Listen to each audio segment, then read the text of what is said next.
আসসালামু আলাইকুম। শিক্ষা কুটিরে সবাইকে স্বাগতম।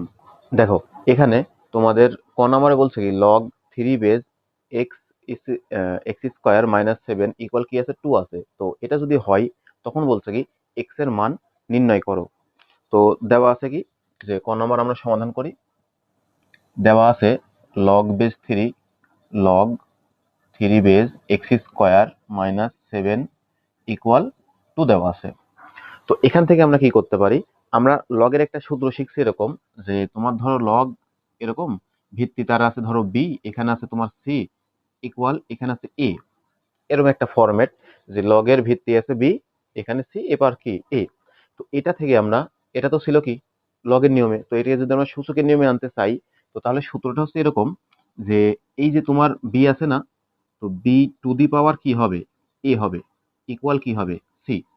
মানে এই যে ভিত্তি যেটা ছিল এখানে ওইটা ভিত্তি হবে, এই পাতার উত্তরটা এখানে এসে পাওয়ার হবে, আর এখানকার যে সি ছিল এটা ওই পার গিয়ে উত্তর হবে, এই ফরম্যাটে হবে।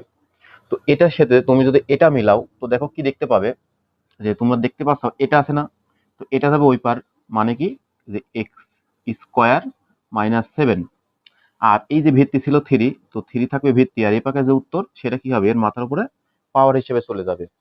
তো দেখো 3 স্কোয়ার ইকুয়াল কি যে এক্স স্কোয়ার মাইনাস 7। তো আমরা যদি এটাকে একটু সাজায় লিখি যে সমানের ওই পাশকার সবগুলো এই পাশে নিয়ে আসি, তাহলে কি হয় এক্স স্কোয়ার মাইনাস 7, আর এই পাকার সবগুলো যদি ওই পার নিয়ে যাই তার মানে কি 3 স্কোয়ার। তো এটা আমি একবারে লিখতে পারি কত, 3 স্কোয়ার মানে 9। তো এখানে দেখো 9, তো প্লাস, তাহলে কি হবে আমাকে বলছে এক্স এর মান নির্ণয় করতে, তাহলে এক্স সম্বলিত যে সকল রাশি আছে সেগুলোকে এক পাশে রাখবো, বাদ বাকিগুলো আমরা কোথায় রাখবো অপর পাশে। তো অপর পাশে যদি দাও তাহলে কি হবে, দেখো এখানে আছে এক্স স্কোয়ার ইকুয়াল আগে থেকে ছিল 9, এই 7 ছিল মাইনাস, এরপর আসলে হবে +7। তাহলে কি হয় দেখো যে এক্স স্কোয়ার ইকুয়াল কত হয় 16। তাহলে এক্স স্কোয়ারের মান কত 16। আমাকে এক্স স্কোয়ারের মান চাইছে না, আমাকে চেয়েছে এক্স এর মান। তো এই যে স্কোয়ার স্কোয়ার তুলতে হলে উভয় পাশে কি দিবে বর্গমূল দিবে, তো বর্গমূল দিলে স্কোয়ারের রুটে আউট হয়ে যায়। আর এদিকে কি থাকে, এদিকে থাকে তোমার হচ্ছে +-4 থাকে। আমি একবারে লিখে দিলাম এক লাইনে স্কিপ করে। আশা করি তোমরা এখন বুঝো এটা কিভাবে আসে। তো এক্স এর মানটা আমার কি আসলো যে +-4। এটা আসলে তোমার নির্ণয় মান চাইছিল যে এক্স এর মান কত সেটা নির্ণয় করো। তো এটা দিলাম ক নম্বরে উত্তর। এখন আসো আমরা খ নাম্বারটা উত্তর করি। তো দেখো খ নাম্বারে বলা আছে কি যে এই যে একটা তোমাকে মান দিছে, দিয়ে বলছে কি যে এই সমীকরণ থেকে এক্স এর মান নির্ণয় করো। তো তার আগে আবার দেখো এখানে যে বি ছিল, ডি আছে, পি আছে, সি আছে, এই জিনিসগুলোর মান আবার তোমাকে উদ্দীপকে দেওয়া আছে। তো তোমরা যখন লিখবে তখন এখানে অবশ্যই আগে লিখবে যে দেওয়া আছে B equal 2, C equal 8, D equal 3, P equal 8/3, এগুলো তোমরা লিখবে। তো এগুলো আমি লিখলাম না, আমি সরাসরি কি করলাম যে প্রদত্ত সমীকরণে চলে গেলাম।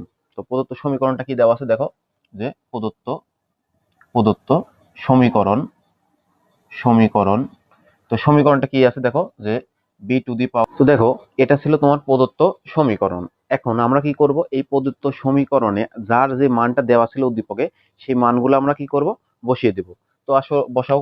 এখানে কি ছিল যে বি, তো বি এর মান কি ছিল 2, তো 2 টু দি পাওয়ার 12 ভাগ ডি, ডি এর মান ছিল 3, তো 3 টু দি পাওয়ার 16 ভাগ পি এর মান কি ছিল দেখো, পি এর মান ছিল 8/3। আর এই যে এখানে একটা ভাগ ছিল না, ওই ভাগ হচ্ছে তোমার এই ভাগ।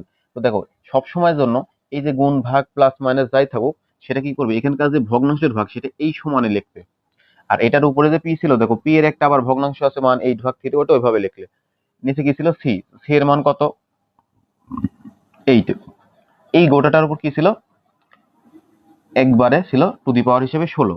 আর এখানে কি হয় যে 2 ইন্টু সি এর মান কত, সি এর মান ছিল 8 into two the power x-3। এটা এটা দেখো বা লেখো, তো এখানে লেখো এরকম দিলাম বা কি ছিল 2 টু দি পাওয়ার 16 ভাগ কত, sorry 2 to the power 12, 3 to the power 16 ভাগ, এই যে দেখো এখানে আছে, এখানে যদি এরকম ইয়া থাকে তোমার এই যে ভগ্নাংশ যেটা সেটাকে যদি আমি সাইড করে লিখি তাহলে কি হবে 8/3 ইন্টু এখানে কি হয় 1/8, আর টু দি পাওয়ার হিসেবে কি ছিল যে 16 ছিল 16। এখন কি হয় এখানে এই যে উপরকার 8 আর নিচকার 8 এই দুইটা কাটা যায়। আর এ পাশে কি হয় দেখো যে 8 দুগুণে কত হবে 16 টু দি পাওয়ার কত x-3। তাহলে এখানে কি থাকে, এখানে থাকে তোমার হচ্ছে 2 টু দি পাওয়ার 12 ভাগ কত 3 টু দি পাওয়ার 16 ভাগ, এই যে এখানে কাটাকাটি গেলে উপরে কি থাকে 1 ভাগ নিচে কি থাকে 3, আর গোটাটার উপর কি আছে পাওয়ার হিসাবে 16 আছে, আর এবার কি থাকে 16 two the power x minus 3 থাকে, এরকমই তো, তাই না? এখন আসো, এবার আমরা কি করতে পারি যে এখানে 2 টু দি পাওয়ার 12 যা ছিল তাই ভাগ 3 টু দি পাওয়ার 16 যা ছিল তাই। এখন দেখো এখানে কি আছে, দুইটার উপরে একবার পাওয়ার আছে, তো আমরা এরকম একটা সূত্র শিখছি না যে m ভাগ n টু দি পাওয়ার যদি x হয়, m ভাগ n টু দি পাওয়ার যদি x হয়, মানে কি দুইটার উপর একবারে যদি হোল পাওয়ার থাকে তখন সেটা ভাগ থাকলে ভাগ হয়, গুণ থাকলে গুণ হয়, পাওয়ার গুলা কি হয়ে যাবে, শুধু আলাদা হয়ে যাবে। তো দেখো এখানে কি আছে যে m two the power x হয় ভাগ n two the power x হয়। তো একইভাবে দেখো এখানে যে 1 ভাগ 3 যেটা ছিল তার উপরে পাওয়ার হিসেবে হোল পাওয়ার কি ছিল 16 ছিল, তাহলে 1 এর উপরেও পাওয়ার হিসেবে কি যাবে 16, এবং 3 এর উপরে পাওয়ার হিসেবে কি যাবে 16ই যাবে। তো 1 এর উপর তুমি পাওয়ার হিসেবে যাই বসাও সেটার মান কি হবে, সেটা সব সময়ের জন্য 1ই হবে, ভাগ 3 এর উপরে 16 দিলে কি হবে তার পাওয়ার 3 টু দি পাওয়ার 16 হবে। আর এইবার দেখো কি হয় যে এখানে কি আছে 16 আছে না, তো আমাদের সূচকের নিয়মে আমরা কি জানি যে সবগুলার ভিত্তিগুলা একই আনতে হয়। তো দেখো এখানে ভিত্তি হিসেবে কি আছে 2 আছে আর 3 আছে, 3 আছে, এখানে কি আছে 16 আছে, তো 16কে হয় 2 অথবা 3 এরকম একটা ভিত্তি আকারে আনতে হবে। তো আমরা তো জানি যে 16কে কখনোই 3 ভিত্তি আকারে আনা যায় না, তো আমরা কি করতে পারি এই 16কে আমরা 2 টু দি পাওয়ার 4 লিখতে পারি। তো 2 টু দি পাওয়ার 4 মানে কি 16, আর তার উপরে পাওয়ার ছিল কি যে x মাইনাস 3 ছিল, x মাইনাস 3 দিলাম। এবার কি করব দেখো এখানে যে বা 2 টু দি পাওয়ার 12 ছিল ভাগ 3 টু দি পাওয়ার 16 ছিল, এই যে ভাগ আছে না, তো ভাগের পরিবর্তে যদি আমরা গুণ দেই তখন কি হয়, ভাগের পরিবর্তে যদি তুমি গুণ দাও তাহলে এই যে হরেরটা লবে যায়, লবেরটা কি হরে আসে, তো কি হবে এখানে 3 টু দি পাওয়ার 16 এটা ছিল হরে যাবে লবে, আর লবে ছিল শুধু 1 ওটা আসবে নিচে। আর এখানে দেখো এই যে 2 টু দি পাওয়ার 4, তারপর বাইরে আবার কি x মাইনাস 3 আছে, তো আমরা জানি কি এই পাওয়ার আর এই পাওয়ার পাশাপাশি থাকলে কি হয় গুণ হয়, তো পাওয়ার পাওয়ার গুণ মানে কি 2 টু দি পাওয়ার যদি গুণ করো তাহলে কত হবে এখানে 4x মাইনাস কত 12, একবার যদি আমরা গুণ করে দিই, কারণ এই 4টা দুইটার সাথেই গুণ আছে, তাহলে 4 দ্বারা x কে গুণ করলে 4x আর 4 দ্বারা 3 কে গুণ করলে 12। এখন কি হবে দেখো এই যে আমার এই উপরের হচ্ছে 3 টু দি পাওয়ার 16 আর হচ্ছে নিচে 3 টু দি পাওয়ার 16 এই দুটা কাটাকাটি যায়, তাহলে থাকে কি এখানে থাকে শুধুমাত্র 2 টু দি পাওয়ার 12। কারণ কি দেখো এখানে নিচে ভাগ হিসেবে 1 থাকে, তো 1 দ্বারা ভাগ করলেও যা না করলেও তাই, কারণ কি যে 1 দ্বারা তুমি যাকেই ভাগ করো ওই সংখ্যাটাই হবে, তো তাহলে এটাকে যদি 1 দ্বারা ভাগ করো এটাই হবে। আর এই পাশে থাকে কি, এই পাশে থাকে তোমার হচ্ছে 2 to the power 4x minus 12 এরকম থাকে। তো এখন দেখো আমরা সূচকের নিয়মে কি জানি যদি ভিত্তি ভিত্তি একই থাকে তাহলে এগুলো আউট হয়ে যায়, তাহলে এখানে থাকবে কি, এখানে থাকবে শুধুমাত্র তোমার 12, আর এ পাশে থাকে তোমার 4x মাইনাস কি 12 এটা থাকে। তো এখন আসো এখান থেকে আমরা কি লিখতে পারি, এখান থেকে আমরা দেখো আমার দরকার কি x এর মান, তো সমানের সবগুলাকে এই পাশে নিয়ে আসি, তাহলে কি হবে 4x মাইনাস কি 12 ইকুয়াল কি 12। তো এখানে কি করলাম, এখানে অন্য কিছুই করি নাই, শুধুমাত্র সমানের ডান পাশে যা যা ছিল সবগুলাকে বাম পাশে নিয়ে আসলাম, আর বাম পাশে সবগুলাকে ডান পাশে নিয়ে গেলাম। তো আমরা জানি সমানের এই পাশের জিনিস সবগুলাকে যদি ওই পাশে নিয়ে যাই এবং ওই পাশে সবগুলাকে যদি এ পাশে নিয়ে আসি তাহলে মানে কোনো পরিবর্তন হয় না, তো এটাই থাকবে। এখন দেখো আমার যেহেতু এক্স এর মান বের করা দরকার, তো এক্স এর সাথে কি আছে 4, তো এটা 4x যেমন ছিল এরকমই রাখো ইকুয়াল, এরপর আগে থেকে ছিল 12, আর এই যে এটা ছিল কি মাইনাস 12 না, তাহলে ওই পার গেলে কি হবে প্লাস 12, তো কি প্লাস 12, তাহলে কি হয় যে বা 4x ইকুয়াল কত 24। আমার দরকার কি ছিল এক্স, তো দেখো এক্স এর সাথে 4টা আবার কি অবস্থায় আছে গুণ অবস্থায়, তাহলে ওই পার গেলে কি হবে ভাগ হবে এটা, তাহলে অতএব এক্স এর মান কত হয় 6। তাহলে এই যে এটাই হলো আমার নির্ণয় সেই এক্স এর মান, তোমাকে বলছিল যে এটা যদি হয় তাহলে এক্স এর মান নির্ণয় করো, তাহলে এক্স এর মান হলো তোমার 6, তাহলে এটাই হচ্ছে তোমার কি নির্ণয় অ্যান্সার। তোমরা চাইলে এটা একটা স্ক্রিনশট মেরে রেখে দিতে পারো, বুঝা গেছে। আর এটা তো ছিল আমাদের কি সূত্র, সূত্র। দেখো এখন তোমাকে গ নাম্বারে বলছে কি যে প্রমাণ করো যে এই টোটালটা সমান কত, যে 2 টু দি পাওয়ার ইনভার্স 1। তো এখানে যেহেতু তোমাকে প্রমাণ করতে বলছে তার মানে কি যে তোমাকে আগে লেফট হ্যান্ড সাইড লিখতে হবে এবং সেটার মান বের করে তোমাকে অবশ্যই 2 টু দি পাওয়ার মাইনাস 1 দেখাতে হবে। তো তোমরা অবশ্যই আগেকার মতো কি করবে যে দেওয়া আছে যেগুলো এগুলো লিখবে যে বি সি ডি পি এর মান, তো আমি এটা লিখলাম না যেহেতু আমার জায়গায় স্বল্পতা, আর এখানে যেহেতু লেখাই আছে তোমরা ওটা আগে লিখে নেবে। তারপর কি করবে যে লেফট হ্যান্ড সাইড, তো লেফট হ্যান্ড সাইডে আমি দেখো আগে তুলছি যে যেটা আমার প্রশ্ন ছিল লেফট হ্যান্ড সাইডে সেটা। এখন কি করবে এই যে বি সি ডি আছে না এই মানগুলো তোমরা বসাই দিবে জাস্ট, তো বসাই দাও। এখানে কি আছে log 10 base root over B ছিল। তো দেখো বি এর মান কত, বি এর মান ছিল 2, তাহলে দাও √2, কি হবে এখানে √2। তারপর কি আছে প্লাস লগ 10 বেজ √3 ছিল, সি এর মান কত 8, তো বসাও √8। তারপর কি আছে minus log 10 base D, D এর মান কত 3, তো এখানে বসাও 3 ভাগ কি ছিল যে log 10 base 2 into C, C এর মান কত ছিল, সি এর মান এই যে তোমার ছিল 8 minus log 10 base D, D ছিল কি, ডি এর মান ছিল 3, তারপর কি হবে স্কয়ার। এই যে দেখো এই মানগুলো দেওয়া ছিল, এখন কি করতে হবে এখান থেকে তোমার মানগুলা বসাইতে হবে যে কিভাবে কি করলে হয়। দেখো এখন আমরা এটা কি করতে পারি যে লগ 10 বেজ দেখো √2 আছে না, তো রুটকে আমরা কি লিখতে পারি 1/2, তাহলে কি লিখতে পারি 2⁻1/2 প্লাস লগ 10 বেজ এই যে √8 আছে না, √8 কে যেহেতু আমাদের এখানে সবগুলো দেখতে পাচ্ছি 2 আর 3 বেজ আছে, তাহলে বেজ আবার 2 3 নিয়ে আসতে হলে কি করতে হবে 2 বেজ যদি নিয়ে আসি তাহলে কি করতে হয় উপরে 3 দিতে হয়, কারণ কি আমরা জানি 2⁻3 মানে কত 8, আর উপরে রুট ছিল জন্য রুট, মাইনাস কি আছে লগ 10 বেজ 3 ভাগ এখানে কি হয় যে লগ 10 বেজ কি হবে 16 মাইনাস কি লগ 10 বেজ 3। এখন দেখো এই যে পাওয়ার সূচকের উপরে আবার পাওয়ার আছে, তো এটা থাকলে কি হয় ওটা লগের সামনে চলে আসে। আমরা এরকম একটা সূত্র শিখছি না যে লগ ধরো 10 বেজ যে b⁻c, এরকম যদি থাকে তাহলে এই যে সি যেটা আছে না এটা কোথায় আসে সামনে চলে আসে, তাহলে কি হবে সি লগ 10 বেজ বি। কথার কথা আমি এভাবে দেখাই দিলাম। তো এরকম কি যে তোমার এইটার মাথার উপরে যেটা পাওয়ার হিসেবে থাকবে সেটা কোথায় আসবে লগের সামনে আসবে। একই কথা যদি লগের সামনে থাকে তোমার যদি ক্ষেত্র বেশি দরকার পড়ে তখন আমরা ওটা কোথায় নিয়ে যাই ওটার পাওয়ার হিসেবে নিয়ে যাই। তো দেখো এখানে কি হবে তাহলে এখানেও এটা কি আছে হাফ, এটা কি পাওয়ার হিসাবে আছে না, এটা কোথায় আনতে পারো তুমি সামনে আনতে পারো, তাহলে কি হবে 1/2 লগ 10 বেজ 2 টু দি পাওয়ার এই যে পাওয়ার তো আমরা সামনে নিয়ে আসলাম তাহলে আর নাই।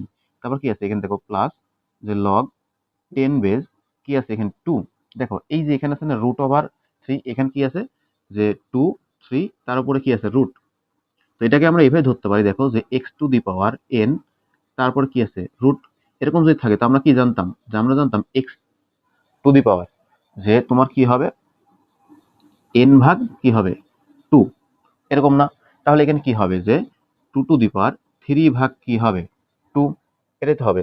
তাহলে এখানে কি হবে যে 2 কি হবে যে 3 ভাগ 2 মাইনাস কি লগ 10 বেজ 3 ভাগ এখানে যা আছে তাই যে লগ 10 বেজ 16। তো দেখো 16 কে আমরা আবার কি করতে পারি 2⁻4 হিসেবে লিখতে পারি মাইনাস 2 লগ 10 বেজ 3 এটা।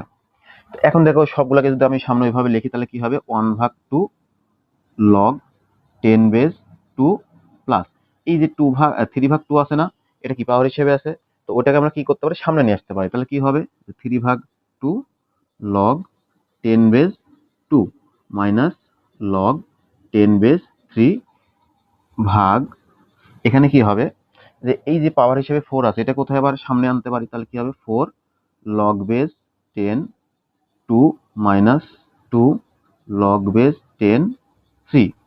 এরপর কি করবো আমরা ওখানে লিখবো, যেহেতু এখানে আমাদের জায়গার সংকট তাই আমরা কি করব এই জায়গাতে লিখবো। তো এখানে যদি লিখি তাহলে কি হবে দেখো এই লাইনের পরে আমরা এখানে লিখবো। তো এখানে কি হয় এই যে এখানে কি আছে দেখো যে তোমার এখানে লগ বেস 2 আছে এখানে লগ বেস 2 আছে, তো এই দুটো যদি আমরা কমন নিই তাহলে এখানে থাকবে কি, এখানে থাকবে হচ্ছে 1/2 প্লাস 3/2, 3/2 এই দুটো যদি এখানে কি কমন নিছি আমরা কমন নিছি হচ্ছে লগ 10 বেস 2 কে কমন নিছি।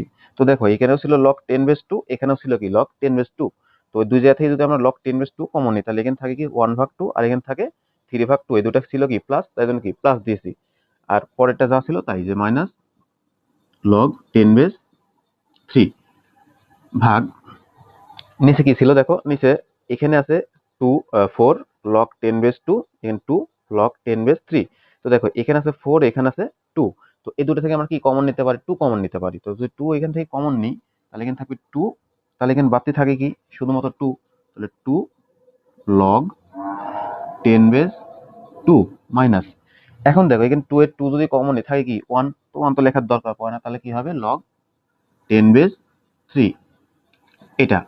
এখন দেখো এই দুটা যদি আমরা লসাগু করি তাহলে কি হবে, যে 2 হবে, আর এখানে কি 2 দ্বারা 2 কে ভাগ করলে হয় 1, 1 দ্বারা 1 কে গুণ করলে হবে 1 প্লাস 3, এরকম, তাই না? আর এখানে কি থাকে, যে log 10 base 2 minus log 10 base 3 ভাগ এখানে যা আছে তাই 2 into 2 log 10 base 2 minus log 10 base 3, এরকম। তো দেখো এখানে যদি আমরা একবার এখানে লিখি বা এখানে যদি আমরা এখানে ব্র্যাকেট দিই, কোনো সমস্যা আছে? সমস্যা কিন্তু নেই। তো এখানে কি হয়, যে 1 প্লাস 3 মানে কি 4, তো 4 ভাগ 2 মানে কি 2, তাই না? তো 2, আর নিচে এখানে কি থাকে, তো দেখো এখানে লিখি একবারে 2 log 10 base 2 minus log 10 base 3, এরকম। তো এখানে ব্র্যাকেট না দিলেও হবে, কোনো সমস্যা নেই, কারণ কি ব্র্যাকেট না দেওয়া অর্থ কি গুণ হিসেবে আছে, তাই না? এরকম। তো এখানে কি হবে দেখো,